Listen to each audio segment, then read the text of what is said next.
Welcome back to Rabid Noise on Rabbit Radio. That was Also Am I from 36 Crazyfists, new album Time and Trauma. And here to talk about the new album and everything 36 Crazyfists is frontman Brock Lindow. Great to have you with us tonight, man. What's happening? Oh, thanks for having me. What's happening? I'll tell you what. It is -3 degrees outside in Alaska today. If you didn't plug your car in last night, it's not starting. Okay, so it's a little chilly out here, but other than that, everything's perfect. So what do? You just sort of kick back at home, watch some movies when it's like that? Let's see. I was out earlier. I took my daughter to school, and then I went to a couple stores because we leave for tour to Europe next week, so I needed a couple things, some battery chargers and some toiletries. And now I'm back home and just kind of hanging out, waiting to go sledding when my daughter gets home. Well, we'll see. It's a little cold, but we did talk about it earlier, so she kind of holds me to my promises, so I think I better do it. That sounds awesome, man. We don't get the snow down here, so you guys are pretty lucky, even though it does get pretty cold. So yeah, man. Your killer new album, Time and Trauma, is set to be released here in a couple of weeks, and it is the band's first album in almost 5 years. How was it getting back into writing and recording mode after so long?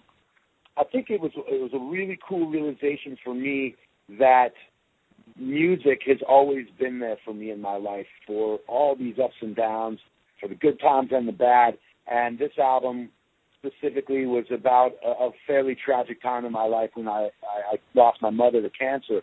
And so I didn't really realize how bad I needed music until this process happened, and the music started coming to me from the band.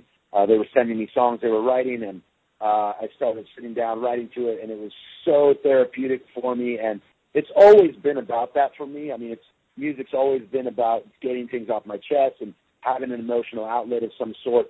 And that's always what it's been for me, and it was really, really important to have it again. And I didn't realize it was going to be that much needed as it was, and it was big tool for me to find closure and peace in a really tragic event, and kind of, found enlightenment through it all as well. So I was very glad to get back into the writing mode.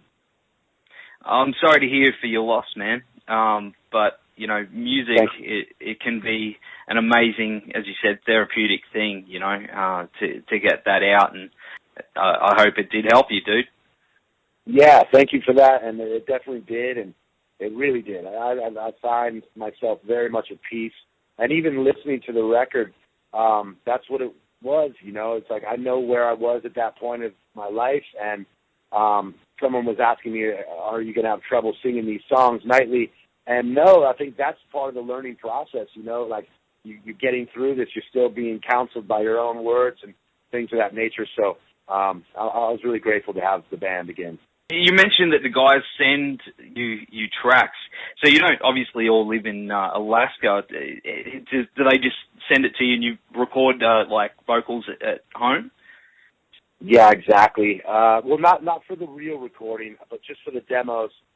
They would send me tracks through my email, and then I'd go over to my buddy's house who has a little studio here, and I'd send them back through the email. Technology is pretty crazy these days, but when it actually came down to the real recording of the record, I flew down to Portland, Oregon, where the band lives, and I stayed about a month down there and finished the album in April of last year. And so, yeah, it's crazy, though. These days, you don't all have to be in the same room, specifically, at least in the beginning. And for our band, it's important for us to all be together in the end. But the beginning writing sessions are everybody's kind of off it on their own, doing their own thing. Whatever works, man. And the end product, it's amazing. So, yeah, whatever you're doing, you don't, as you said, you don't all have to be there, but, technology, you can send it to each other and still communicate. It's, you don't have to be in the one room jamming with a little tape recorder. So, no, at some point I think it's good to get back and get in the same room with everybody. But when you do live, we're about 3,000 miles apart, I think. It's a little difficult to get in the garage every evening, but like I said, when it came down to the real recording, I was with everybody, and it felt so good to be around the guys. And my guitar player, Steve Holey, produced the last few albums, so it's a very comfortable vibe, and he kind of kicks the crap out of me, while I'm in there, and that's all needed and good and well as well. That's awesome, man. Well, you're also now on the Spine Farm label, which is home to some of my own personal favourite bands, and they seem to be really getting behind the release of Time and Trauma and putting a lot of promo into it. Are you excited to be working with those guys? Yeah, without a doubt. I'm so grateful that we're there. Before we actually signed with them, I wasn't really sure what we were going to do. We were kind of label-less and management-less and all those things, and we're just kind of doing our own thing, and we thought, well, maybe we'll just release this on our own through our website and on iTunes and the various other digital forums, and then maybe get some distro somewhere else. And, that was kind of our thoughts. And then we ended up getting new management and had some conversations with some of the guys at Spine Farm, whom I knew from when we were at Ferret and Roadrunner.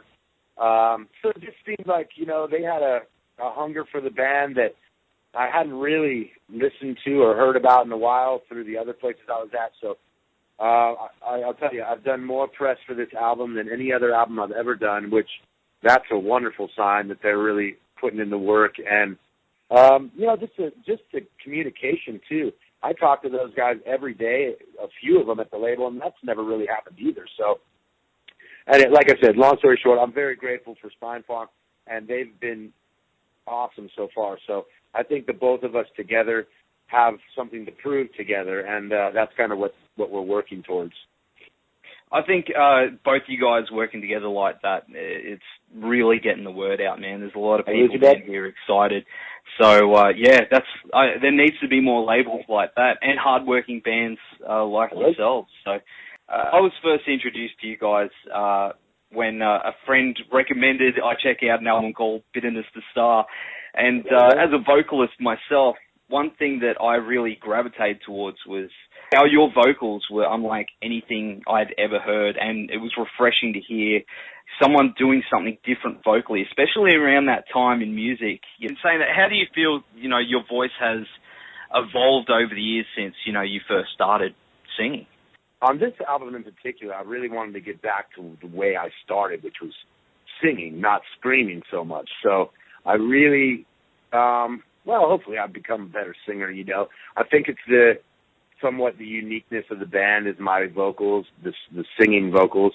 And I only say that because I've read it a zillion times, and I know it's a little bit different than most singers, but I think that the singing, love it or hate it, I mean, that's to be honest, people either really like the band because of the singing or they really hate the band because of the singing. And I'm okay with that. So I think that, that's what I really wanted to get back to was my signature sound, which is the singing vocals. And so hopefully over the years, I think hopefully it's progressed and gotten better.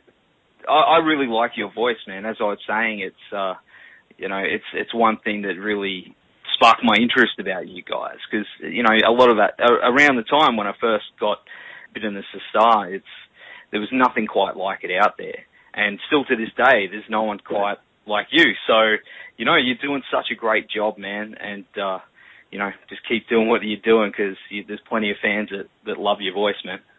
Man, you're too kind. Thank you so much. I appreciate that. And, that's the thing. I mean, I think in music in general, you want to find your niche and do something that stands out on your own and has your signature sound or your uniqueness. And that's our band, like I've read a zillion times where, people hate my voice. And, you're going to have that, and that's fine. But I think it's always let me know that at least I'm doing something that's not like everybody else. And I'm not trying to be different. It's just that's what comes out of my voice. And I think, that the vibrato thing that, that I do, and people used to call me Goat Boy, which I always thought was awesome.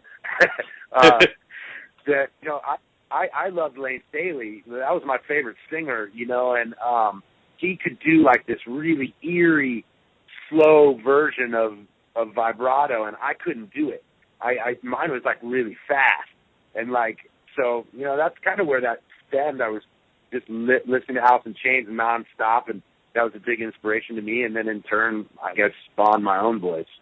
Yeah, it's awesome to hear someone else who's influenced by Lane.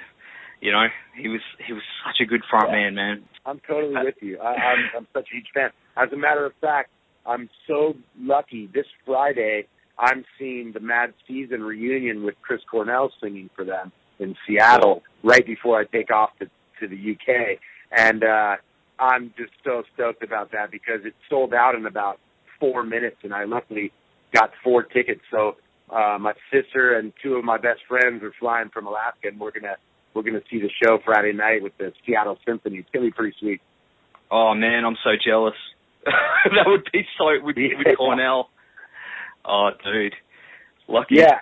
Did you read about this reunion thing that's happening? I heard rumblings of it online, but I didn't know it was like legit. Yeah, it also has Duff McKagan from Guns N' Roses playing bass, so it should be a pretty neat concert. Oh man, I'd do anything to be there to see that. So lucky. I'll take some pictures for you. Yeah, wicked, man. That'd be sick. Well, a good friend of mine, JD, from here on the Gold Coast, is actually doing a charity skate in support of Beyond Blue. And you and the boys have showed him, your support by offering a double pass and meet and greet to help him raise some money for the charity. You don't hear a lot of bands doing that kind of thing. Is it because it's a cause that you feel strongly about? Well, I think the cause is tremendous, and absolutely I wanted to get behind that. But initially, JD just befriended me on the internet years ago, and he's been such a huge supporter of our band. I mean, literally, he's constantly,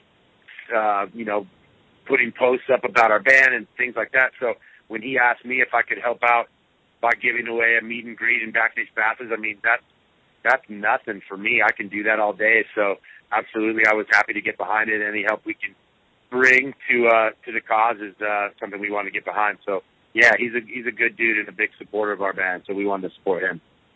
Awesome, man. He is a good dude. He's a really good friend of mine from down here, and I think it's great that you guys are getting behind him. I can't wait to see what he does with the big skate. He's posting that he's getting all ready for it, practicing and trying to get his stamina up. It's going to be a big skate for him, I think. That's cool. I'm really looking forward to seeing some video of it. Yeah, I'll take some and I'll put some up. I think everyone will. It's going to be it's a pretty big effort for him, man. It's a long way for him to go. So, and Beyond Blue is something I support as well. So, he's doing an amazing thing, and I know he's told me he's very appreciative that you guys have gotten behind him. So, with the release of the new album, can we expect to see you guys down here in the near future?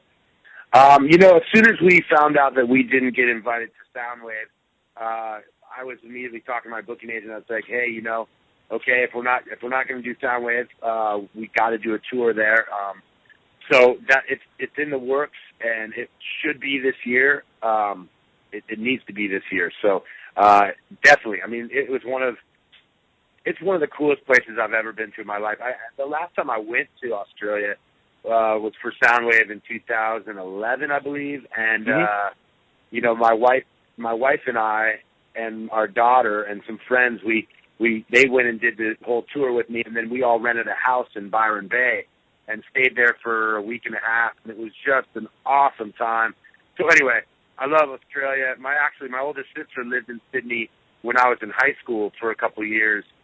She was doing runway model makeup down there, and so I got a connection with Australia. I've always loved it, and I'm really looking forward to coming back. The fans, and mostly, it's not just the place. I mean, you can go to a lot of beautiful places, and if the shows aren't that great, well, you don't really have that much interest of going back. But the people that have come to our shows since the first times we came over there have been so loyal and so awesome to us that that's what it's really about. I mean, the connection with the people, and that we really had a special one there. So I can't wait to get back and play to the Australians and the loyal fans that we got down there.